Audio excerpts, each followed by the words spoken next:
ఎందుకు అలా వచ్చినాయి నీళ్ళు? కాస్త గట్టిగా ఇది కాదు అలా వెళ్ళి కదా నీళ్ళు. నువ్వు కొట్టావా?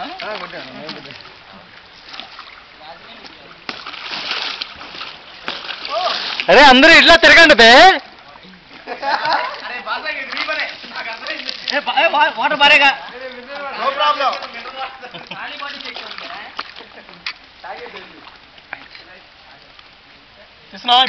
ఇప్పుడు ఎండ వస్తుంది. ఇప్పుడు ఇప్పుడు తీపి ఎండ వస్తుంది.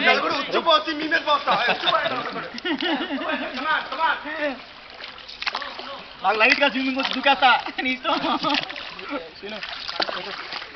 ఫోటో కదరా వీడియో తీస్తున్నాను రా అందరు. నేను ఒక ఫోటో దివా వచ్చు కానీ వస్తే చేయొచ్చా? ఇప్పుడు దూకేయచ్చా? స్టడీగా ఉందా? ఎక్కువ అదే సూపర్.